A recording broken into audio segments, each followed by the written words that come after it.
आणि याच्यानंतर आपण ही आणखीन एक महत्त्वाची बातमी बघणार आहोत। याच संपूर्ण प्रकरणामधली सगळ्यात महत्त्वाची आणखीन एक बातमी आपल्या समोर येते। पुणे पोरशे अपघात प्रकरणातली ही महत्त्वाची बातमी आहे। फेरफार केलेलं रक्त हे महिलेचं, अशी एक बातमी सूत्रांच्या माध्यमातून आपल्यापर्यंत येते। आणि दुसरीकडे हे रक्त आरोपी वेदांत याच्या आईचं तर नाही ना, अशा पद्धतीचा देखील संशय व्यक्त होतो। पुणे पोरशे अपघात प्रकरणातली ही सगळ्यात महत्त्वाची अपडेट आपण पाहतोय।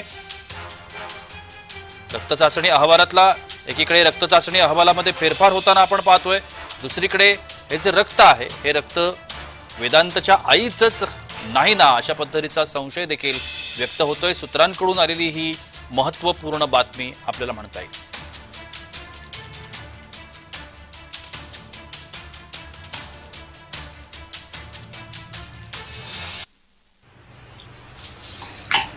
I'm Shivani Agarwal, Vedant's mother.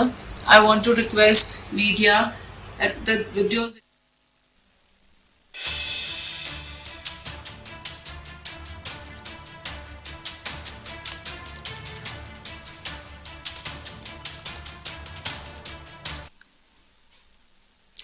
याबाबत आपण अधिक माहिती जाणून घेण्याचा प्रयत्न करूया। पुण्याचे प्रतिनिधी अजिंक्य धायगुडे आता माझ्यासोबत आहेत। अजिंक्य, आणखीन एक महत्त्वाची बातमी संपूर्ण या प्रकरणामधली, ज्या रक्ताचा फेरफार केल्याचा संदर्भ आता या संपूर्ण तपासामध्ये येतोय, ते रक्त हे वेदांतच्या आईचंच नाही ना, अशा पद्धतीच्या संशयाला जागा निर्माण झालेली आहे आणि तशा पद्धतीची माहिती आपल्याकडे येते। अधिक काय सांगता येईल? नक्कीच पुण्यातील कल्याणीनगर भागात पोरशे अपघात घडल्यानंतर मध्यरात्री हा अपघात घडला। त्यानंतर येरवडा पोलिसांनी या अल्पवयीन आरोपीला ताब्यात घेतलं होतं। त्यानंतर त्याचं ससूनमध्ये रक्त चाचणी झाली होती, परंतु या रक्त चाचणीत फेरफार केल्याप्रकरणी डॉक्टर अजय तावरे आणि डॉक्टर हळनोर या दोघांना अटक झालेली आपण पाहिलं होतं। या रक्त चाचणीमध्ये फेरफार झाल्याचं पोलिसांना उघडकीस आलं होतं, परंतु बदललेलं रक्त नक्की कोणाचं आहे हे कळू शकलेलं नव्हतं। ते संदिग्ध होतं। त्यापुढे प्रश्नचिन्ह होतं की बदललेलं रक्त नक्की कोणाचं रक्त आहे। त्यानंतर या सर्व प्रकाराची चौकशी करण्यासाठी जे रुग्णालयाच्या डीन डॉक्टर पल्लवी सापळे यांच्या अध्यक्षतेखाली एक टीम ससून मध्ये आली। त्यांनी ही सगळी चौकशी केली आणि कालच त्यांनी राज्य शासनाला या सर्व अहवाल दिलेला आहे। आणि सूत्रांच्या माहितीनुसार या अहवालात नमूद केलेलं आहे की जे रक्त बदललेलं आहे ते एका महिलेचं रक्त असल्याचं या अहवालात नमूद केलेलं आहे।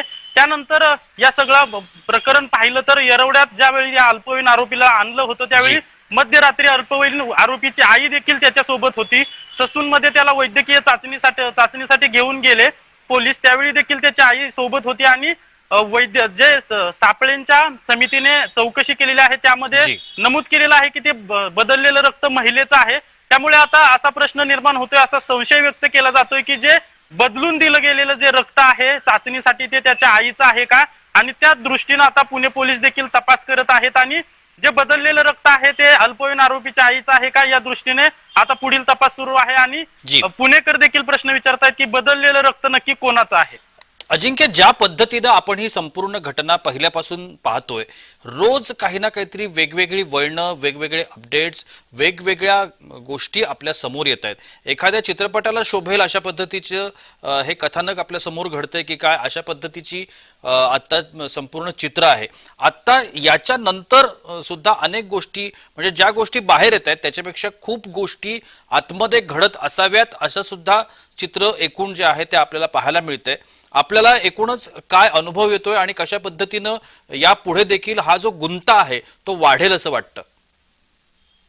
नक्कीच हे अपघात प्रकरण घडल्यापासून एक जी गोष्ट उघडत चाललेली आहे ते सगळ्या गोष्टी धक्कादायक आहेत। खरं तर या अल्पवयीन आरोपीचा जो वडील आहे विशाल अग्रवाल, तो बिल्डर आहे आणि त्याचे अनेक राजकीय नेत्यांशी संबंध असल्याचं देखील समोर येत आहे। या प्रकरणात जो राष्ट्रवादीचे अजित पवार गटाचे आमदार सुनील टिंगरे आहेत यांची देखील चौकशी केली जाणार असल्याचं सांगितलं जात आहे, परंतु अजून तरी त्यांची चौकशी झालेली नाही।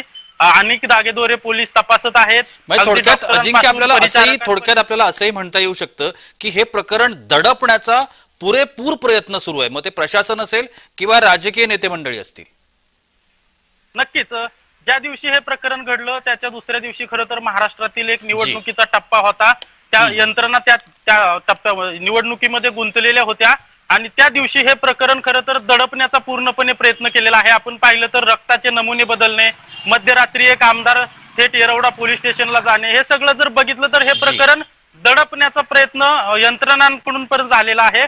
खरं तर या प्रकरणी येरवडा पोलीस स्थानकातील 2 पोलीस अधिकाऱ्यांना निलंबित देखील करण्यात आलेला आहे. त्यामुळे हे प्रकरण दडपण्याचा सुरुवातीच्या काळात प्रयत्न झाला होता, परंतु माध्यमांनी हा अपघाताचा सर्व जो घटनाक्रम आहे तो उचलून धरलेला होता.